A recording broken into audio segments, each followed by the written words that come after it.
तो देखो ये तुम्हारा 5वां चैप्टर है, कुल मिला के ये 5वां चैप्टर। अभी तक हम लोग पहला पढ़े हैं परिमेय संख्या वाला या फिर वास्तविक संख्या, उस चैप्टर का नाम था। दूसरा हम लोग बहुपद पढ़े थे, और तीसरा हम लोग दो चर वाला रैखिक समीकरण पढ़े, फिर चौथा हम लोग द्विघात समीकरण पढ़े। अब तुम्हारी किताब के 5वां चैप्टर है। देखो इस चैप्टर से भी अच्छा सवाल पूछता है ये। और सबसे पहले देखो ये सबसे नया चैप्टर है, ये जो समानांतर श्रेणी या फिर अर्थमेटिक प्रोग्रेशन, जो तुम्हारा 5 नंबर का चैप्टर है, ये अभी तक तुम कहीं नहीं पढ़े हो। अभी तक जितना चैप्टर पढ़े हम लोग 4 चैप्टर, वो लगभग सवाल हम लोग पीछे क्लास में पढ़े, 9th में पढ़े, 8 में पढ़े, लेकिन एक ऐसा चैप्टर ये सबसे नया चैप्टर है ना। ये अभी तक कहीं किसी क्लास में हम लोग नहीं पढ़े, मतलब कुल मिला के 10th क्लास में पढ़ना। तो चैप्टर का नाम है समानांतर श्रेणी, और इसी को इंग्लिश में बोलते हैं हम लोग अर्थमेटिक प्रोग्रेशन, और इसी को शॉर्ट में इस अर्थ का अर्थमेटिक का ए ले लेता है और इस प्रोग्रेशन का पी लेते हैं हम लोग, और यही कहलाता है एपी। शॉर्टकट में इसको एपी बोलते हैं। तो ए हो गया अर्थमेटिक और पी से हो गया प्रोग्रेशन, तो यही कहलाता है अर्थमेटिक प्रोग्रेशन। तो सबसे पहले समझो कि चैप्टर है क्या, इस चीज़ को जानना हम लोग, है ना। अभी तक जितना भी चैप्टर पढ़े सबके बारे में जाने की चैप्टर में क्या क्या काम करते हैं, उसी प्रकार से इस चैप्टर का काम क्या है। सबसे पहले जान लो कि ये चैप्टर अंक गणित का चैप्टर है। अब ये अंक गणित है क्या, तो अंक गणित मतलब क्या हो गया कि सिर्फ और सिर्फ संख्या के ऊपर बात होगा और कोई चीज़ नहीं आएगा इसमें। इससे पहले जितना चैप्टर पढ़े हम लोग XYZ यही सब आता था, वहाँ पे मानते थे सवाल कुछ ना कुछ होता था। जैसे हम लोग दो चर वाला रैखिक समीकरण पढ़े, बहुपद पढ़े, द्विघात बहुपद पढ़े, द्विघात समीकरण पढ़े, ये सारा में वहाँ पे XY आता था। लेकिन ये चैप्टर सिर्फ और सिर्फ अंक गणित के ऊपर आधारित है, मतलब संख्या के ऊपर। अब ये समानांतर श्रेणी क्या है, तो एक चीज़ तो क्लियर हो गया कि इसमें सिर्फ संख्या का बात होगा। और इसमें संख्या का बात कैसा होगा कि संख्या का कोई समूह दे के रखेगा। जैसे संख्या का कोई समूह दे दिया 2 4 6 8 10, एक संख्या का समूह ये बना दिया। कोई लिख दिया 1 2 3 4 5 ऐसे लिख दिया, तो ये सब संख्या का समूह है। तो ये संख्या का जो समूह दिया, कि इसमें एक गुण क्या होगा कि जो लगातार जो संख्या लिखा, इसके बीच कोई ना कोई एक संबंध रहेगा। ये संख्या के बीच क्या रहेगा, कोई ना कोई संबंध रहेगा। अगर वो संबंध एक जैसा सब में आ रहा है, लगातार संख्या के बीच में ऐसा संबंध आ रहा है, तब अंक गणित के भाषा में उस चैप्टर का नाम क्या पड़ता है, अर्थमेटिक प्रोग्रेशन, या फिर इसी को क्या बोलते हैं एपी, या फिर इसी को क्या बोलते हैं समानांतर श्रेणी। जैसे देख लो कि हम लोग के पास ये वाला संख्या का एक समूह है। अब लगातार दो संख्या के बीच देख लो, इसके बीच कितना का अंतर है, 2 का। इसके बीच कितना का अंतर है, इसके बीच कितना का अंतर है, इसके बीच कितना का अंतर है, 2। तो मतलब देख लो सभी दो लगातार संख्या के बीच समान अंतर है कितना, 2 का।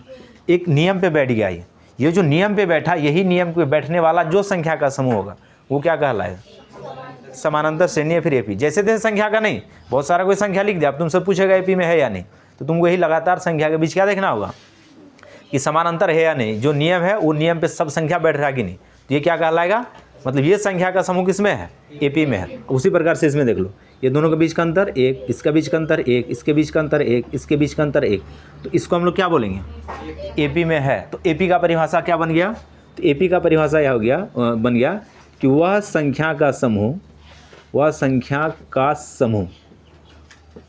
समूह जिसके दो लगातार संख्याओं के बीच का अंतर समान हो, उसे हम लोग क्या बोलेंगे, उस संख्या के समूह को एपी बोलेंगे या फिर समानांतर श्रेणी। जैसे देख लो कि एक उदाहरण हम लोग यहाँ पे लिखते हैं, तो एग्जाम्पल में देख लो यहाँ पे कि जैसे लिख दे कि 2 4 6 8 10 12 कहीं तक लिख के जाओ। देख लो दो लगातार संख्या के बीच कितना का अंतर है, देख लो 2 का अंतर है। तो एक नियम पे ये बैठ गया, एक पैटर्न पे बैठ गया, एक पैटर्न को ये फॉलो कर लिया, यही संख्या के समूह को हम लोग क्या बोलेंगे, एपी बोलेंगे। अब रहा सवाल कि इसका यूज कहाँ पे है, क्योंकि हर एक चैप्टर का कहीं ना कहीं हम लोग यूज करते हैं, अपनी लाइफ में यूज होता है। तो इसका भी यूज बहुत जगह पे है, ऐसा नहीं कि इसका यूज नहीं है, यूज है। तो यूज के बारे में हम लोग पढ़ेंगे, पहले इसको उतार लें। चलो ध्यान देना इधर, एपी के प्रकार। एपी समझ में आ गया, एपी है क्या, ये चीज़ पता चल गया कि संख्या का समूह जब दे के रखेगा तो दो लगातार संख्या के बीच एक निश्चित अंतर रहेगा, तो वैसे संख्या के समूह को क्या बोलेंगे, एपी बोलेंगे। अब रहा सवाल कि एपी होता कितना प्रकार का, तो एपी कितने प्रकार का होगा, 2 प्रकार का। एक होता परिमित एपी, और एक होता है अपरिमित एपी। अब दोनों है क्या, देखो यहाँ से सवाल पूछता नहीं है, लेकिन तुमको जानना पड़ेगा सवाल। तो परिमित एपी मतलब हो गया क्या कि एपी का संख्या फिक्स रहेगा। जैसे लिख दिया क्या कि 6 12 18 24, तो एपी का संख्या फिक्स है 1 2 3 4। इस एपी में कितना संख्या है, 4 संख्या। एक एपी इधर लिख दिया है, यहाँ डॉट डॉट मार दिया है। कहने का मतलब कि ये एपी का अंत नहीं है, ये कहाँ तक जाएगा इसका कोई मतलब पता नहीं है। इस प्रकार के एपी को हम लोग क्या बोलेंगे, अपरिमित एपी। तो ये दोनों चीज़ समझ में आ गया ना। तो कभी कभी ऑब्जेक्ट में पूछ सकता है कि इनमें से कौन परिमित एपी है कौन अपरिमित। तो जहाँ फिक्स रहेगा इसमें डॉट डॉट नहीं मारा है, कहने का मतलब कि यहीं तक एपी इसका समाप्त हो गया। इसमें संख्या, इसमें जो पदों का संख्या क्या रहता है, फिक्स रहता है, लेकिन इसमें पदों की संख्या फिक्स नहीं है। तो दोनों प्रकार का एपी समझ में आ गया, इसको उतार लो। अब ध्यान देना, मेन चीज़ यहाँ से समझना है, एपी से संबंधित महत्वपूर्ण तथ्य। अब ये तथ्य जो आएगा इसको जो समझ गया एपी उससे बन जाएगा। बच्चा इसके यहाँ जो पॉइंट लिखते हैं ना, ये चीज़ नहीं समझ पाता और एपी उसको समझ में नहीं आता। तो देख लो, सबसे पहले एक एपी लिख लेते हैं। तो देख लो कि एक एपी को दर्शाने के लिए सबसे पहले आगे एपी ऐसे लिखा जाता है, ठीक है ना, ऐसे लिख दी और यहाँ पे एक एपी का उदाहरण बैठा दिए,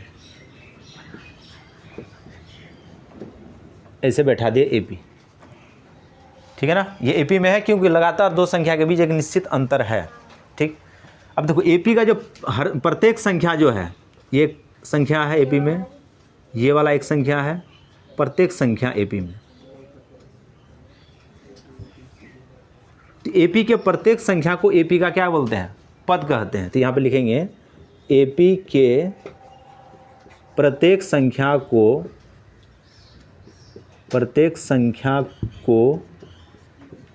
एपी का पद कहते हैं। उस संख्या को क्या कहेंगे, एपी का पद कहेंगे। तो बताओ ये कौन सा पद होगा, पहला ये, दूसरा ये, छठा। ये समझ में आ गया। एपी के प्रत्येक संख्या को क्या बोलेंगे हम लोग, एपी का पद बोलेंगे। अब देख लो, एपी के प्रत्येक पद को A1 A2 A3 या T1 T2 T3 dot dot से दर्शाते हैं, से। देखो जब हम लोग NCERT पढ़ते हैं ना, सिर्फ वहाँ पे A1 A2 दे के रखा हो, T1 T2 नहीं दिया तो बच्चा फंस जाता है। तो T1 T2 भी दे दे तो जान लो एपी का पद दिया हुआ है, ठीक है ना। तो A1 A2 से लिखेगा या फिर T1 T2 T3 ऐसे लिखेगा। अब बताओ इसमें जो है A1 कितना आता है इसका, 2 हो गया। A2 तब कितना हो गया, 4 हो गया। A3 तब कितना हो गया, 6 हो गया। A4 तब कितना हो गया, 8 हो गया। A5 कितना हो गया, 10 हो गया। A6 कितना हो गया। तो कहने का मतलब A1 मतलब ये पहले जगह पे है। जैसे कोई बोल दे A3 मतलब 1 2 3, तीसरे स्थान पे कौन रहेगा, ये 6 है। तो ये समझ में आ गया ना कि संख्या क्या बता रहा है, संख्या उसके स्थान को बता रहा है वो किस जगह पे है। तो प्रत्येक पद को किससे लिखेंगे, A1 A2 A3 A4 या फिर T1 T2 T3। ये समझ में आ गया। अब आगे वाला पॉइंट आ जाओ। एपी के दो लगातार संख्या के बीच के अंतर को क्या बोलते हैं, सार्व अंतर, या फिर इसको इंग्लिश में बोलते हैं कॉमन डिफरेंस। इसलिए इंग्लिश में कभी कभी CD ऐसे लिख देता है, CD कॉमन डिफरेंस कहते हैं। तो कभी कभी ऐसे लिखा हुआ मिल सकता है तुमको, तो ध्यान रखोगे इसमें। इंग्लिश में इसको कॉमन डिफरेंस और हिंदी में सार्व अंतर कहते हैं, जिसे किससे दर्शाते हैं, D द्वारा, जिसे D द्वारा, देखो छोटा d से द्वारा दर्शाया जाता है। अब देखो कैसे D निकालेंगे, तो दोनों को लगातार घटाएंगे, लेकिन दोनों को लगातार घटाने का नियम देखो उल्टा होता है। मतलब दूसरा से पहला को घटाओ, या फिर तीसरा को दूसरा से घटाओ, या फिर चौथा को तीसरा से, हमेशा उल्टा घटता है। शुरू से नहीं घटाना कि A1 A2 नहीं, A2 A3 नहीं, A2 A1 उल्टा घटेगा। तो कहने का मतलब तो सार्वंतर क्या आ गया, D, सार्वंतर D हो गया। अब सार्वंतर इसका निकालेंगे तो क्या हो जाएगा, ये बराबर होगा, किसके बराबर होगा, A3 माइनस A2 के। अरे इस दोनों को घटाओ, इस दोनों को घटाओ, इस दोनों को घटाओ, सब में क्या आएगा, बराबर आएगा। या तो फिर A4 में से किसको हटाना है, A3 को, या फिर A5 में से A4 को, या फिर A6 में से ऐसे सोन जाते जाएगा जहाँ तक जाए। यहाँ तक सभी को समझ में आ गया। इसको पहले उतार लो तो फिर आगे देखते हैं। अगला पॉइंट देखना, एपी के अंतिम पद अंतिम पद को an से दर्शाते हैं, an से दर्शाते हैं। अब सुनना यहाँ पे ध्यान से थोड़ा, AP जब फिक्स हो गया कि 5 गो पद है तो उस n के यहाँ पे क्या बैठ जाएगा, 5 बैठ जाएगा। जैसे देख लो 1 2 3 4 5 6, ये तो फिक्स हो गया ना कि छठा वाला पद है ये, तो इसलिए n के यहाँ पे हम लोग क्या बैठा देते हैं। असल में A1 A2 A3 यही n है, पदों की संख्या ही क्या है, n है। तो अगर पद तुमको मालूम है तो उस n के यहाँ पे मान बैठाएंगे। जैसे बोल दिया दूसरा पद, तो n के यहाँ पे कितना बैठेगा, 2 बैठ जाएगा। तीसरा पद, तो n के यहाँ पे अब मालूम ही नहीं है, अनंत बोल दिया हो तो n के यहाँ पे क्या बैठाएंगे, कुछ नहीं, n ही रहेगा वो, है ना। तो ये हो गया अंतिम पद। ये कौन सा पद है, अंतिम पद। जब कुछ ना लिखे कि पद कितना, सिर्फ बोल दिया कि AP का अंतिम पद 12 है। अब तुमको पूछा नहीं, बोला नहीं कि छठा पद 12 है फिर 7वां पद, तो इसीलिए an बराबर कितना होगा, 12। ये चीज़ समझ में आ गया। अब अगला देखना पॉइंट, AP में स्थित पदों की संख्या को n द्वारा सूचित किया जाता है, n द्वारा सूचित किया जाता है। कहने का मतलब हो गया क्या कि जैसे देख लो कौन सा पद है, पहला। अगर तुमको मालूम ना रहता तो यहाँ पे हम लोग क्या बैठाते, n बैठाते। पहला पद तो an कितना हो गया, 2। लेकिन तुमको बोल दिया कि ये पहला पद है, तब इस n के यहाँ पे क्या बैठाएंगे, A1। ये चीज़ समझ में आ गया ना। तो प्रत्येक पद को किससे लिखते हैं हम लोग, n से। जब पद मालूम चल जाएगा तो उस n के यहाँ पे क्या बैठाएंगे, उस संख्या को बैठा देंगे। जैसे तुमको बोल दिया कि AP का एक पद 8 है, एक पद 8 है।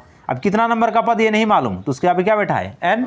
अब देख लो, गिन लो, 1 2 3 4, इस n के यहाँ पे कितना बैठेगा।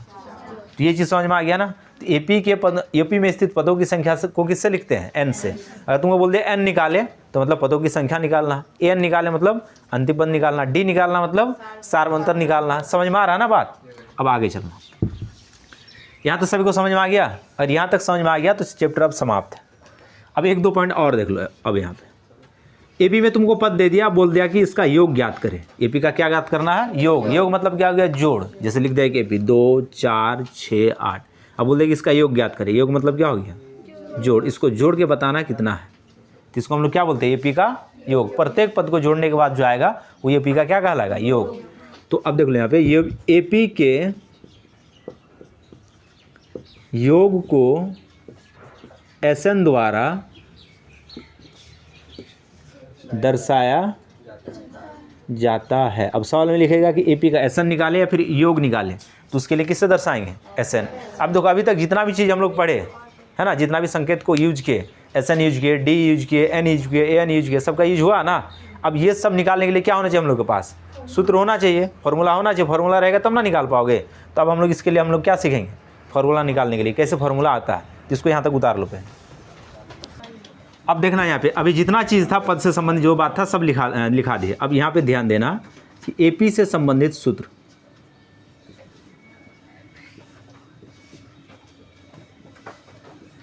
तो AP में एक खास बात क्या है कि एक ही सूत्र में सारा सवाल बन जाएगा। और AP का एक ही सूत्र याद रह गया तो सारा का सारा सवाल बना लोगे। एक हो गया SN वाला सूत्र और एक हो गया बिना SN वाला। अरे 2 सूत्र AP में याद कर लिया कोई भी बच्चा तो पूरा AP वो बना लेगा। AP में कोई दिक्कत नहीं है। इसमें बहुत सारा सूत्र है लेकिन तुमको 2 ही सूत्र याद रखना, एक SN के लिए और एक ऐसे सूत्र जो एक ऊपर में जो सूत्र लिखेंगे वो वाला आना चाहिए। अब देख लो, सबसे पहले AP लिख लेते हैं। ये वाला जो AP है इसको फिर से लिखते हैं हम लोग। यहाँ पे AP है हम लोग के पास 2 4 6 8 10 12, एक AP लिखा हुआ है, ठीक है ना। अब देखो ये कौन सा पद है, पहला पद, ये वाला दूसरा पद, ये वाला A4 और ये है A6। अब देखो इस दोनों के बीच का अंतर कितना है, 2। इसके बीच का अंतर, इसके बीच का अंतर, इसके बीच का अंतर, और प्रत्येक अंतर को किससे लिखते हैं हम लोग, D से। प्रत्येक अंतर को हम लोग D से लिखते हैं। D सब जगह बैठा देते हैं, ऐसे बैठा दिया, ठीक है ना। अब तुमको बोल दिया गया कि AP का तीसरा पद क्या होगा इसमें। तो यहाँ से हम लोग कहाँ तक जा रहे हैं, यहाँ तक हम लोग को तीसरा पद निकालने के लिए वो बोल दिया। तो तीसरा पद कैसे निकालो, देख लो। पहला पद को लेके हमेशा लिखना पड़ता है। तो पहला पद क्या हो गया इसमें, A। देखो पहला पद को या तो A1 से लिखो या फिर A से लिखो, बात बराबर है। ये पहला पद का ही चिन्ह है, या तो कोई ए लिख के छोड़ देगा फिर A1 देगा, तो जान लो किस पद के बारे में बात कर रहा हूँ, पहला पद। और बाद में यहाँ पे 3 4 5 देगा तो जान लो उस पद के बारे में बात कर रहा है। कुछ ना दे जान लो कौन सा पद है वो, पहला पद है। तो पहला पद को लेके देखो सूत्र कैसे बनता है। तुमको पहला पद से कहाँ जाना, तीसरा पद। तीसरा पद है कितना, 6। अब देखो पहला पद से लेके तीसरा पद जाने में कितना डी लिए हम लोग, 2 डी। देख लो ना, इसका 1 डी, इसका 1 डी, तो कुल मिला के कितना डी जोड़ेंगे इसमें, 2 डी। देख लो 6 निकलेगा कैसे, पहला पद कितना है 2, और यहाँ पे कितना है 2, और डी का मान कितना है 2। तो देख लो 2 जोड़ 2 दूना 4, तो कितना आ गया 6। आया कि नहीं आया 6, आया तीसरा पद 6। तो देख लो अब हम लोग को नहीं मालूम कि ये पद है कौन सा, तो इसलिए हम लोग इस 3 के यहाँ पे क्या बैठा दिए, n बैठा दिए। तो n यहाँ पे बैठा दिए। देखो यहाँ पे जितना बैठता है उससे एक कम यहाँ बैठ रहा है। अभी देखो 1 2 सवाल और समझो तब समझ में आएगा। इसको हम लोग अभी 3 ही रखते हैं। तो ये समझ में आ गया ना 6 कैसे निकाल लिया हम लोग। अब इसको हटाते हैं। अब हम लोग को निकालना मान लो 5वां पद। कितना पद, 5वां पद। अब 5वां पद पहला यहाँ तक हो गया। अब यहाँ से लेकर 5 तक जाने में कितना डी जाओगे, 4 डी। तो अब यहाँ पे कितना बैठ जाएगा, 4। तो देख लो यहाँ पे 5 तो यहाँ 4, यहाँ 3 था तो यहाँ पे कितना आ रहा था 2, यहाँ अगर 6 हुआ तो यहाँ पे 7 होगा तो यहाँ पे 10 होगा तो यहाँ पे, तो मतलब यहाँ जो मान बैठेगा हमेशा इससे क्या बैठेगा, एक कम बैठेगा। अब देख लो हम लोग 5वां पद कैसे निकाल लेते हैं। पहला पद कितना बैठ गया 2, 4 अपने यहाँ पे, डी का मान कितना 2। तो देख लो 4 दूना 8 और 2 10, आ गया ना 5वां पद 10 कि नहीं आया, आया कि नहीं आया। तो कहने मतलब कि अब देखो हम लोग के पास सूत्र क्या बना कि इस 5 के यहाँ पे हम लोग क्या बैठा दिए n, और यहाँ पे क्या बैठा देंगे तब, 1 घटाएंगे इससे, n से 1 घटा के बैठाएंगे। और यहाँ 5 था तो यहाँ 4 हो गया। तो कहने मतलब कि यहाँ पे जो n का मान आएगा क्या होगा, 1 घट के बैठाएंगे, ये ना होगा। तो इसीलिए हम लोग इस 4 के यहाँ पे क्या लिखेंगे, n-1। देख लो यही सूत्र बन गया हम लोग को nवां पद निकालने के लिए। कौन सा पद निकालने के लिए, nवां पद। अब देखो इसी का अब तुमको बोलेगा 7वां पद ज्ञात करें। हम लोग लिखे कहाँ तक, 6 तक। 7वां पद ज्ञात करें। तो देखो 7वां पद कैसे निकाल लेंगे हम लोग। n के यहाँ पे कितना बैठा देंगे, 7 बराबर a अपने यहाँ पे, ठीक है। n के यहाँ पे कितना बैठाएंगे, 7 - 1 और यहाँ पे d। तो देख लो a प्लस कितना d, 6d। अब बैठा दो a कितना 2, 6 अपने यहाँ पे, ठीक है। d कितना, तो 6 दूना 12 और 2, तो मतलब यहाँ पे आने वाला जो 7वां पद होगा कितना होगा वो, ये चीज़ समझ में आ गया ना। अब तुमको बोल दिया कोई कि 20वां पद ज्ञात करे इसका, तो हम लोग डायरेक्ट अब लिख सकते हैं क्या कि a 20 बराबर क्या लिखेंगे, a प्लस 19d। डायरेक्ट लिख सकते हैं ना, कि नहीं लिख सकते हैं। तो ये सूत्र तुम याद रखो, लेकिन तुमको डायरेक्ट ऐसे निकालना। जैसे तुमको बोल दिया कि इसी का 100 नंबर का पद ज्ञात करें, तो a 100 बराबर क्या हो जाएगा, a प्लस कितना d, 99d। डायरेक्ट निकल गया। तो समझ में आ रहा है ना। सवाल तुमको ऐसे ही छोटा छोटा डायरेक्ट पूछता है, AP दे देगा, बोलेगा 5वां पद, 10वां पद, 8वां पद ऐसे ज्ञात करें। तो ये सूत्र समझ में आ गया, सूत्र कैसे बना तो निकालोगे ना इससे। अब इसमें बोल दिया तुमको कि 15 नंबर का पद ज्ञात करें, तो इस n के यहाँ पे कितना बैठा देंगे हम लोग, 15। यहाँ पे कितना बैठा देंगे, 15, है ना। या तो फिर डायरेक्ट, अरे 15 बैठाएंगे तब नहीं घटेगा, या तो डायरेक्ट बैठाओ कि तुमको बोल दिया क्या कि AP का 15 पद ज्ञात करें, तो a बराबर की a 15 बराबर a प्लस 14d। अब बैठा दो सबका मान, 2 + 14 गुना 2, तो 14 दूना 28 और 2 30, तो निकल गया। कितना आ गया, 30 आ गया। तो ये चीज़ समझ में आ गया कैसे निकालते हम लोग सूत्र। तो ये सूत्र याद रहेगा कि नहीं रहेगा। अब देखो सूत्र में कितना चीज़ है, 1 2 3 4, 4 चीज़ है इसमें। 4 चीज़ में से हमेशा वो 3 चीज़ को दे के रखेगा और एक चीज़ निकालने के लिए बोलेगा। तो क्या एक सूत्र से काम नहीं हो गया, एक ही सूत्र से सारा निकाल सकते हो। या फिर देखो इसी को उल्टा पुल्टा करके देखो सूत्र कैसे बनाता है। यहाँ पे तुमको हमेशा 4 चीज़ में से कितना चीज़ दे के रखेगा, वो 3 चीज़ दे के रखेगा और एक चीज़ निकालना है। लेकिन इसी सूत्र को देखो अलग अलग कैसे हम लोग करते हैं। फिर यहाँ पे तो हम लोग उतना रटना नहीं है, यही सूत्र को रटना। अब मान लो तुमको a नहीं पता, तो a निकालने के लिए क्या करोगे, an अपने यहाँ पे है, ये पूरा को किधर लेके आ जाओगे, इधर बाईं तरफ लेके आ जाओगे, और इधर सिर्फ क्या बच जाएगा। तो देखो a के लिए सूत्र बन गया है। तो ये सूत्र बनाना जरूरी है क्या, याद करना जरूरी है क्या, कुछ याद करना जरूरी नहीं। एक ही सूत्र को याद रखो, सब उसी से हो जाएगा। लेकिन तुमको बता देगा सूत्र बनता कैसे है। अब मान लो तुमको यहाँ से d निकालना, तो क्या करोगे, an अपने यहाँ पे, ठीक है। a इधर माइनस में, तो प्लस में, तो इधर आ गया माइनस में। ये दोनों इधर d के साथ किस में, गुना में, तो इधर आ क्या हो गया, भाग बराबर क्या निकल गया, d। तो ये वाला सूत्र बच्चा याद रखता है, जो दिमाग घूम जाता है उसका कि कैसे कैसे आया सूत्र। तो एक ही सूत्र से सब निकल रहा है ना। तो उससे अच्छा क्या करो, तुम एक ही सूत्र को याद रखो, या तो ऐसे सूत्र को याद रखो, कोई दिक्कत नहीं है। तो कौन आसान है, यही सूत्र याद रखना कि अलग अलग याद रखना। ये वाला आसान है सूत्र को याद रखना कि हमेशा 4 चीज़ है, 3 चीज़ वो दे के रखेगा और एक चीज़ को निकालना है। जैसे देख लो इसी सवाल में तुमको निकालने के लिए बोल दिया कि d ज्ञात करें। ये AP में है और इसका निकालना क्या है, d निकालना। तो कैसे निकालेंगे, तो अब देख लो इसका अंतिम पद कितना है तो एन ए एन के यहाँ पे कितना बैठा दिए 12 बराबर ए के यहाँ पे कितना बैठा दिए 2 प्लस एन के यहाँ पे कितना बैठा दिए एन के यहाँ पे 12 क्यों होगा 1 2 3 4 5 6 नंबर वाला ना होगा, देख लो ना एन कितना 6, तो एन के यहाँ पे कितना बैठाएंगे 6 माइनस 1 और गुना में डी नहीं मालूम निकालना डी, तो देख लो यहाँ पे 12 बराबर 2 प्लस कितना डी 5D, 2 इधर प्लस इधर क्या हो जाएगा माइनस बराबर 5D, 5 इधर गुना इधर आ गया, तो देख लो डी बराबर आ गया 2 और है ना डी बराबर 2 कि नहीं है। अब 6 देखो कैसे 6 एन मतलब क्या बताए कि पदों की संख्या, तो हम लोग ये जो 12 लिए यहाँ पे तो कितना नंबर का पद लिया है 6 नंबर है ना, इसलिए एन के यहाँ पे कितना बैठेगा 6 बैठेगा, एन के यहाँ पे 6 एन के यहाँ पे कितना 12, देख लो है ना सार्वंतर सब में बराबर है कि नहीं है। अब मान लो इसी में तुमको बोल दिया क्या कि एन ज्ञात करें, एन नहीं मालूम, क्या नहीं मालूम है एन नहीं मालूम, तो देख लो एन के यहाँ पे कितना बैठाएंगे 12, ए के यहाँ पे कितना बैठाएंगे 2 प्लस एन अब नहीं मालूम एन रहने दिए, और डी के यहाँ पे कितना बैठाएंगे 2 बैठा दिए, देख लो ये 2 इधर प्लस में इधर आ कितना हो जाएगा, तो कितना बच गया 12, 2 इधर गुना में इधर आ क्या हो जाएगा भाग, इधर n माइनस 1 बचा 2 5 10, एक इधर माइनस इधर आ क्या हो जाएगा, तो निकल गया ना n बराबर 6, तो है ना देख लो कितना पद है इसमें 6 पद है कि नहीं है, तो मतलब एक ही सूत्र पे हम लोग सारा का सारा चीज़ को निकाल सकते, कोई दिक्कत, इसको उतार लो यहाँ पे। अब एक सूत्र बचा हम लोग के पास SN मतलब हो गया कि AP के पदों का योग, AP का योग चाहिए, यहाँ से लेकर यहाँ तक हम लोग को क्या करना है जोड़ना है, तो इसके लिए देखो सूत्र क्या आता है, ऐसे सूत्र सिद्ध भी होता है लेकिन तुमको उतना नहीं जाना, सिर्फ तुमको याद रखना है कैसे बैठाते हैं हम लोग सूत्र।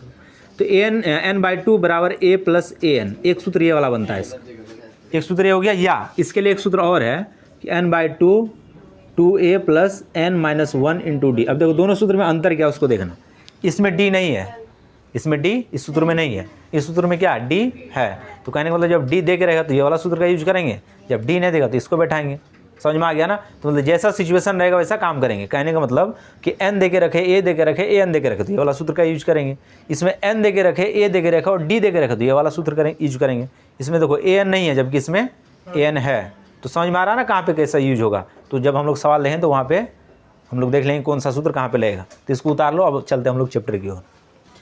अब देखो बिहार बोर्ड का जो किताब है हम लोग के पास AP 5.1 से लेकर कहाँ तक है 5.3 तक है ना कि 4 तक है, तो मतलब एक चैप्टर मिसलेनियस होगा और बाद बाकी 2-3 चैप्टर इसमें दिया हुआ है, ठीक है ना। कुल मिला के 3 चैप्टर और एक चैप्टर ऐच्छिक है, तो कुल मिला के 4 चैप्टर है इसमें AP में। अब देखो इसमें बड़ा आसान सब सवाल दिया, तो पहला चैप्टर देख लो 5.1, इसमें 1 नंबर नहीं, पहले 2 नंबर से सवाल को देखते हैं तब 1 नंबर समझाते हैं। तो देख लो 2 नंबर में देखो सबसे पहले क्या बोल दिया, सुनना पहले सवाल, बोला कि दी हुई AP के प्रथम 4 पद लिखिए जबकि प्रथम पद A और सार्वंतर D दिया हुआ। बोल क्या रहा सवाल में सुनो कि 2 नंबर बोला कि एक AP तुमको बनाना है जिसमें इसका पहला पद कितना दे के रख दिया, ये 10 दे के रखा है और D भी कितना दे के रखा है। अब इस AP का 4 पद तक निकालना है, कितना पद तक निकालना है 4 पद, मतलब इस AP का 4 पद लिखना है। तो देख लो AP का पहला पद कितना दे के रख दिया, ये 10 तो दे के रख दिया। अब AP का दूसरा पद कैसे निकालेंगे, A प्लस कितना D 1D, बोले ना एक घटा के बैठता है तो एक ही D बचा, तो देख लो अब इसमें बैठा तो 10 जोड़ 10, तो देखो दूसरा पद कितना आ गया 20। अब AP का तीसरा पद इसको कैसे लिखेंगे A प्लस 2D, यहाँ पे 2D बैठाएंगे, तो 10 जोड़ 2 गुना 10, तो 10 दूना 20 और 10 30। AP का चौथा पद A प्लस 3D, तो 10 हो गया A, 3 अपने यहाँ पे ठीक है, D के यहाँ पे 10, कितना हो गया ये 40। तो अगला तक बोला था कि यहीं तक बोला था, और सार्वंतर D तो निम्नलिखित प्रथम 4 पद, तो आ गया प्रथम 4 पद, एक ये वाला हो गया 2 3 4, तो अतः AP के प्रथम 4 पद, प्रथम 4 पद, तो क्या क्या निकल गया 10 20 30। तो बताओ सवाल आसान है कि नहीं है। ऐसा ही सवाल तुमको 2 नंबर में पूछेगा, ये 2 नंबर का सवाल है कि ऐसे पूछेगा, ऐसे देके रखेगा तुमको AP निकालने के लिए बोलेगा, आसान है ना ये, उतार लो इसको। अब आ जाओ तीसरा नंबर सवाल में। अब सुनना तीसरा बोल क्या रहा सवाल, 3 नंबर बोला कि निम्नलिखित में से प्रत्येक AP के लिए प्रथम पद तथा सार्वंतर ज्ञात करें। मतलब AP में है, सिर्फ लिखना इसका क्या है प्रथम पद A और सार्वंतर D लिखना, बस सवाल खत्म हो गया ये। तो देख लो AP दिया हुआ, मतलब ये AP में पहले, यार AP में नहीं दिया हो रहा था तो इसको लिखते नहीं, पहले हम लोग संख्या लिख लेते तब चेक करते AP में है या नहीं, वो अगला सवाल में होगा। तो देख लो इसका 3 दे दिया, 1 -1 -3 ... अब बताओ ये परिमित एपी है कि अपरिमित एपी है? अपरिमित एपी में तो डॉट डॉट दे दिया तो अपरिमित हो गया। तो इसका पहला पद या तो A1 लिखो या फिर सिर्फ A लिख दो, तो कितना हो गया? और D कितना हो गया? A2 माइनस A1 कर दो। A2 कितना 1 और A1 3, तो कितना हो गया? तो यही हो गया आंसर। सब में बस तुमको यही लिख के छोड़ देना। तो आसान है ना 3 नंबर। अब आ जाओ 4 नंबर। 4 नंबर में अच्छा सवाल पूछा है। अब सुनना 4 नंबर पहले सवाल सुनना क्या बोल रहा है कि निम्नलिखित में से कौन कौन एपी में है। सबसे पहले चेक क्या करना है, एपी में है या नहीं, पहले ये चीज़ चेक करेंगे। यदि कोई एपी में है तो इसका सार्वंतर मतलब डी निकालना है, ज्ञात कीजिए और इनके 3 और पद ज्ञात करिए। जहाँ तक पद दे उससे आगे कितना निकालना है? 3 पद। तो पहला सवाल अब लिख लेते पहले। तो पहला सवाल दे दिया कि 2 4 8 16 डॉट डॉट। यहाँ पे एपी क्यों नहीं लिखे? क्योंकि सवाल में बोल दिया कि एपी में है या नहीं, उसको पहले चेक कीजिए। मतलब डाउट में है कि एपी में है या नहीं, इसीलिए पहले हम लोग एपी नहीं लिखेंगे। अगर सवाल में बोल दिया कि एपी में है तो पहले हम लोग क्या लिखेंगे? ऐसे लिखेंगे सवाल को, तब संख्या बैठाएंगे। इसमें किस लिए नहीं लिखे? क्योंकि हम लोग अभी पता ही नहीं कि ये संख्या एपी में है या नहीं है। तब पहले देख लो, चेक करते इसको। तो चेक करने के लिए क्या निकालेंगे हम लोग? डी। क्योंकि अभी बताने कि 2 लगातार संख्या के बीच अंतर कैसा होना चाहिए? समान होना चाहिए, तब वो एपी में होगा। अगर नहीं आएगा तो नहीं होगा। तो डी देखो, तो डी क्या हो जाएगा? A2 माइनस A1 या A3 माइनस A2 या A4 माइनस A3, जहाँ तक रहेगा 1 2 3 4 4 तक लिख लेंगे। ऐसे बात समझ में आ गया ना? अब सब में सार्वंतर, ऐसा नहीं कि सिर्फ पहला वाला चेक कर लिए छोड़ दिए। अब इस दोनों को चेक करके इसको तुम चेक नहीं किया तो कैसे बताओगे एपी में है या नहीं? तो जहाँ तक लिखा हुआ रहेगा एपी में वहाँ तक क्या करना होगा? इससे बैठा देना होगा। ठीक है ना? अब बैठाओ। A2 कितना? 4, A1 2। अब यहाँ आ जाओ। A3 8 माइनस 4, A4 16 और A3 अब घटाओ इसको। इससे घटाओ तो 2, इससे घटाओगे तो 4, इससे घटाओ तो 1 8। अब बताओ सार्वंतर समान आया? नहीं आया। तो मतलब बताओ ये एपी में है, और एपी में नहीं तो सार्वंतर निकलेगा, और सार्वंतर नहीं निकलेगा तो आएगा 3 4 पद निकलेगा, कुछ नहीं होता। तो डायरेक्ट लिखेंगे क्या कि अतः यह एपी में नहीं है। आंसर यहीं तक खत्म होगा। क्योंकि सवाल में बोला अगर एपी में होगा तो आगे का काम कीजिए। तो ये सवाल समझ में आ गया? इसको उतारो। देखो 3 हम लोग 4 ना बना रहे हैं। 4 का 2 नंबर देखो, सवाल लिख दिया ये 2 5/2 3 7/2 डॉट डॉट दे दिया। अब तुमको पहले चेक करना है एपी में है या नहीं। यहाँ पे एपी लिखे क्यों नहीं? क्योंकि सवाल में पता नहीं कि एपी में है या नहीं है, और बोल देगा एपी में तो सामने एपी हम लोग लिखेंगे। तो अब देख लो, इसमें सबसे पहले क्या निकालेंगे? इसका डी, क्योंकि डी ही बताएगा कि सवाल एपी में है या नहीं है। तो पहले निकाल लेते हैं हम लोग डी। यहाँ 2 ना, 1 2 3 4 4 तक लिख दिया। अब बैठा हो यहाँ पे 5/2 माइनस का 2। अब यहाँ पे देख लो 3 माइनस 5/2। अब यहाँ पे आ जाओ 7/2 माइनस 3। अब डायरेक्ट करो, 2 दूना 4, 4 में से 5 गया, 1 बचा तो 1/2। लघुत्तम ले लिए ना, डायरेक्ट करना। वो बच्चा सब नहीं करना कि 1 2 स्टेप लिखेंगे, ऐसे ही करना। देख लो 3 दूना 6, 6 में से 5 गया, कितना बच गया?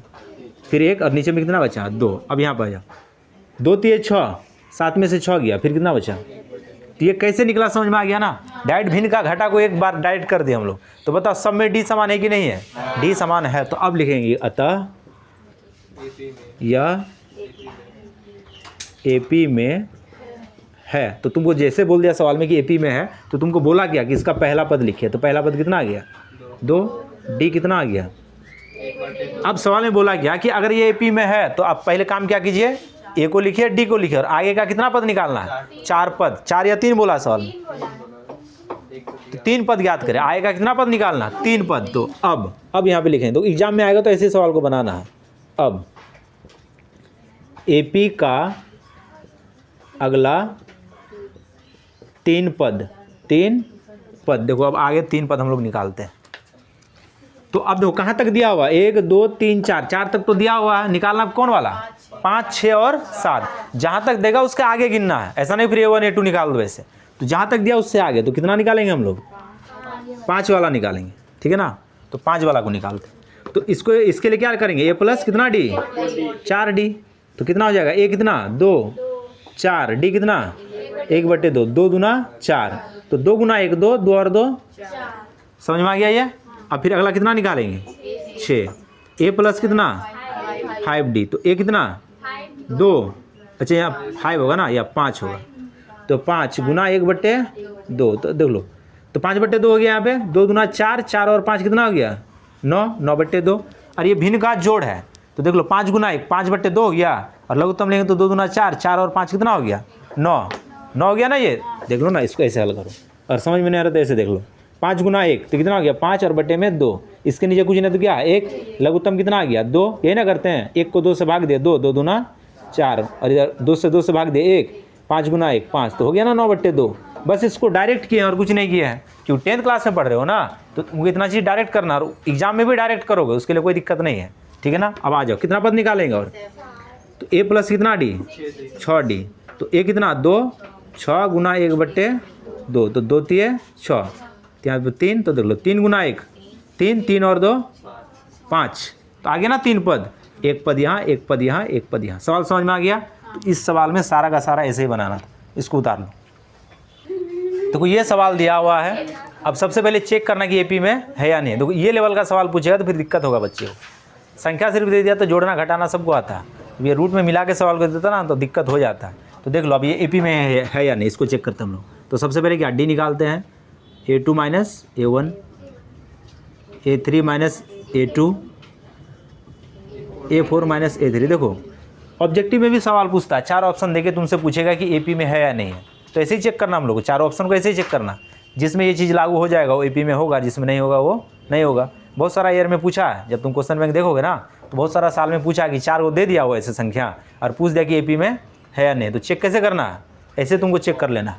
तब बैठाओ इसमें, तो 3 प्लस √2 और माइनस का कितना 3, देख लो ये दूसरा पद, ये पहला पद घटा दिया। अब आ जाओ तीसरा पद, ये वाला पूरा है और ये दूसरा पद, तो तीसरा पद कितना है 3 प्लस 2√2 और माइनस में क्या बैठ जाएगा 3 प्लस 2 प्लस √2। अब बताओ ये माइनस और ये प्लस मिल के क्या हो जाएगा, ये यहाँ पे माइनस हो जाएगा। अरे प्लस माइनस माइनस होता कि नहीं होता, तो इसीलिए आप प्लस ना देके क्या बैठाएंगे माइनस, क्योंकि ये पूरा का पूरा ना माइनस में है। या अगर इसमें दिक्कत है तो तुमको ऐसे रखो पहले, फिलहाल यहाँ पे क्या रहने दो, माइनस को रहने दो। अब ठीक है ना, अब आगे चलो। अब देखो अच्छा यहाँ माइनस होगा, ठीक। अब आगे आ जाओ, चौथा पद कितना है 3 प्लस 3√2 माइनस तीसरा पद कितना है, ठीक है। अब करो, अब इसको हल करते हैं हम। देख लो 3 से 3 खत्म, कितना बच गया √2। अब इसमें आ जाओ, ये माइनस अंदर जाएगा तो 3 को किस में कर देगा माइनस में, 3 को माइनस में करेगा ना, √2 को भी किस में करेगा ये माइनस में, तो -3 और +3 है तो खत्म हो गया। अब इधर बच गया क्या 2√2 और यहाँ पे -√2, तो 2√2 में से एक बार -√2 घट जाए तो कितना बचेगा, एक बार ही ना बचेगा, तो कुल मिला के इसको भी घटाओ तो कितना आ जाएगा √2 ही बचेगा। देख लो ना, यहाँ पे √2 2 बार है और यहाँ पे माइनस से एक बार, तो घट के कितना बार बचेगा एक बार। अब नीचे वाले में आ जाओ। अब देखो ये भी जैसे माइनस अंदर जाएगा तो 3 को भी माइनस करेगा और 2√2 को भी माइनस करेगा, तो -3 और +3 ये खत्म हो गया। अब यहाँ पे √2 2 बार माइनस में और 3 बार प्लस में, 3 बार है ना प्लस में, यहाँ पे घट के कितना बार बचेगा। अब देखो सब में क्या आ गया √2 आ गया। अब बताओ एपी में है कि नहीं है, तो बस वही चीज़ लिखेंगे कि अतः यह एपी में है। तो अगर एपी में है तो लिखना पहला पद कितना है 3, लिखना डी कितना निकल गया। अब आगे क्या करना है, अब एपी का अगला 3 पद, कितना पद तक दिया हुआ देख लो 1 2 3 4, तो निकालेंगे कहाँ से 5वां से, तो ए 5 बराबर a + 4d, तो a कितना 3 हो गया। 4 गुना d का मान कितना √2, तो 4√2। अब आगे आ जाओ, a 6 a + 5d, तो 3 + 5√2, उसके बाद a 7 a + 6d, तो 3 + 6√, तो बस हो गया आंसर खत्म। समझ में आ गया सभी को, उतारो इसको। अब देखो, अब इसको बताना कि एपी में है या नहीं, तो सबसे पहले डी निकालेंगे। सवाल में जब भी पूछ दे एपी तो कुछ नहीं तुम करना, सबसे पहले यही काम करना, बाद बाकी आगे तब सोचना जो होगा। अब बैठाते इसको, 0.22 माइनस 0.2, यहाँ पे आ जाओ 0.222 3 बार है, यहाँ पे 2 बार, यहाँ पे आ जाओ यहाँ पे है 4 बार और माइनस में 3 बार। अब देखो कैसे घटाएंगे इसको। पहला वाला देख लो, इससे घटाना कितना, तो यहाँ पे कुछ नहीं तो 0। कहने मतलब कि 10 के बाद कोई संख्या और उस संख्या के बाद कुछ नहीं तो क्या बैठा सकते हो तुम, 0। कहने का अर्थ ये हो गया कि ऐसे दे दिया, हज़ारों करोड़ों जीरो दे दे, कुछ फ़र्क नहीं पड़ता, दोनों चीज़ आपस में क्या है। ऐसा क्यों? क्योंकि इस 0 के बाद कोई संख्या नहीं है। ये हमेशा आपस में क्या होता है, बराबर। 0 के बाद जब कोई भी संख्या ना आए तो जान लो वो दोनों चीज़ आपस में क्या होता है। तो तुम इसको ऐसे लिखो फिर ऐसे लिखो, कुछ फ़र्क नहीं पड़ेगा। अब राशि साल को ऐसे क्यों लिखे? क्योंकि ये भी 2 अंक है तो इसको भी कितना अंक बनाएंगे, 2 अंक बनाएंगे। जितना अंक ऊपर वाला रहेगा नीचे वाला को भी उतना अंक बनाएंगे। तो दशमलव में यही चीज़ ध्यान रखना कि दशमलव को जोड़ो या फिर घटाओ, तो इसमें करोगे क्या कि दोनों अंक को क्या कर लोगे, बराबर कर लोगे। तो उसको बराबर करने के लिए तुम्हारे पास क्या चीज़ है, 0 है ना। अब घटा के देख लो, यहाँ बैठ जाएगा 2, इसमें चल जाएगा तो 0, यहाँ पे 10। तो मतलब इसको घटाने से कितना आ गया। अब रहा सवाल कि एग्जाम में और ये सवाल पूछ दिया तो क्या करेंगे, वहाँ तो ऐसे तो नहीं कर पाएंगे कॉपी में। उसके लिए क्या करोगे, तुम्हारे पास जो क्वेश्चन है उसमें से घटा लोगे, तब इसको डायरेक्ट ऐसे बैठाओ। नहीं तो 2-3 लाइन ले लेगा घटाने में, 2-3 लाइन लेगा तो फिर दिक्कत हो जाएगा, तुम्हारे पास टाइम भी नहीं बचेगा, हो सकता है पेज भी खत्म हो। तो क्या करोगे, इसको पहले तुम अपने क्वेश्चन में घटा लोगे ऐसे, वो जो तुमको पेज देता है, उसके बाद फिर इसको ऐसे डायरेक्ट बैठा दोगे। ठीक, अब दूसरा वाला चेक करो। अब आ जाओ कौन वाला, ये वाला। इसमें ये तो हो गया, ये वाला आ जाओ। तो इसमें लिख लिया पहले इसको, और घटाना किसको है। अब देखो फिर एक घट गया तो यहाँ पे क्या दे देंगे, 0। यहाँ बच गया 2, 0, 0। यहाँ पे क्या आ गया, दशमलव। तो देखो 0 दशमलव में कितना 0 आ गया, ये 0। अब बैठाना क्यों, देख लो 0 के बाद क्या है, संख्या है। 0 के बाद संख्या, इसलिए इस 0 का वैल्यू है। और ये संख्या नहीं रहता तो इस 0 का कोई वैल्यू नहीं रहता। अब आ जाओ किसमें, इसमें आ जाओ। तो इसमें आओगे तो कई को, यहाँ पे 2 है, 1 2 3 4। घटाना कितना है, 1 2 3, 1 0 अपने से देंगे। यहाँ बैठ गया 2, 0 0 0 दशमलव। तो कितना अंक के बाद, 4 अंक के बाद दशमलव, है ना। इधर से ना गिनोगे जी, 1 2 3 4। अब बताओ क्या डी सबका सेम आया, नहीं आया। यहाँ पे देखो 0.02 है, इसमें 0.002 है, इसमें 0.0002 है। तो क्या तीनों बराबर है, नहीं है, तो डायरेक्ट लिख देंगे यहाँ पे। अतः यह एपी में नहीं है। देखो अब सुनो, अगर ये सवाल एग्जाम में पूछ दिया ऑब्जेक्टिव में, ये 4 को ऑप्शन देकर पूछ दिया कि एपी में कौन है नहीं, तो 100% बच्चा इसको एपी में मानेगा। वो डायरेक्ट क्या करेगा, अच्छा यहाँ पे 1 को 2 है ना, तो यहाँ 2 को 2 तो 1 को 2 बचा, यहाँ पे 3 को 2, यहाँ पे 2 को 2, 1 को 2 बचा, यहाँ पे 4 को 2, यहाँ पे 3 को 2, 1 को 2 बचा। ऐसे घटाओगे क्या, लगभग बच्चा इसको मानेगा कि एपी में है, जबकि एपी में नहीं है। समझ में आ गया ना, ये उतार लो इसको। ये 4 नंबर का 11 नंबर सवाल है ना। अब इसको चेक करना कि एपी में है नहीं है। कुछ नहीं करना, सबसे पहले डी निकालना हम लोग। चलो अब ध्यान देना इसमें। तो देख लो यहाँ पे a² माइनस a, यहाँ पे हो गया a पे पावर 3 माइनस a², यहाँ पे हो गया a पे पावर 4। अब देखो ये सवाल वही बच्चा बना पाएगा जो पीछे क्लास का कॉन्सेप्ट उसका बहुत ज़्यादा स्ट्रॉन्ग है, मजबूत है। कहने मतलब जो 7-8 में जो बच्चा सही से पढ़ा होगा बीज व्यंजक, उसके लिए ये सवाल सही वो बना पाएगा। नहीं तो देखो लगभग बच्चा क्या करेगा, यहाँ पे घटाएगा 1 बार बचा, यहाँ पे 3 बार, यहाँ पे 2 बार 1 बार बचा, यहाँ पे 4 बार, यहाँ पे 3 बार 1 बार बचा। वो बोलेगा एपी में है, लेकिन पावर को घटाने का ये रूल हम लोग के पास नहीं था। जब हम लोग 7 या फिर 8 क्लास में पढ़ते थे तो याद करो कि एक जैसा जब पावर होगा तो आपस में जुटेगा या फिर घटेगा। तो क्या एक जैसा पावर है दोनों में, नहीं है, एक जैसा पावर है ही नहीं। पावर को तुम एक जैसा करोगे तब आपस में जुटेगा या फिर घटेगा। जब ऐसा नहीं रहेगा, अलग अलग पावर रहेगा, तो वो वैसे ही रह जाएगा, ना उसको तुम जोड़ सकते हो ना ही तुम उसको घटा सकते हो। तो ये ऐसे ही रह जाएगा, ये ऐसे नहीं आएगा, ये चीज़ ऐसे ही रह जाएगा। हाँ अगर ये ऐसे रहता तो देखो पावर एक जैसा हो गया, यहाँ पर भी कुछ नहीं पावर 1 है, यहाँ पर भी कुछ नहीं तो पावर, अब ये घटता, यहाँ पे 2 बार है, यहाँ पे 1 बार, तो घट के। अब इसको ऐसा नहीं सोचना कि यहाँ पे a 2 बार है और यहाँ पे 1 बार, ऐसा नहीं है। ये यहाँ पे a 2 बार गुना में है और यहाँ पे a 1 बार गुना में है, तो दोनों कैसे घटा सकते हो तुम। 2 बार गुना में से 1 बार गुना को घटा सकते हो, नहीं घटेगा, वो गुना होने के बाद ना घटेगा। ये गुना हो ही नहीं रहा, वैसे ही रह गया, तो इसीलिए यही इसका डी निकल गया। तो बताओ डी समान है, नहीं है, तो क्या एपी में होगा, वो वही चीज़ यहाँ लिख देना है, सवाल खत्म हो गया, उतार लो उसको। अब ध्यान देना, इससे पहले हम लोग स्क्वायर वाला सवाल देखें, ये बिना स्क्वायर वाला, लेकिन इसके ऊपर क्या रूट है।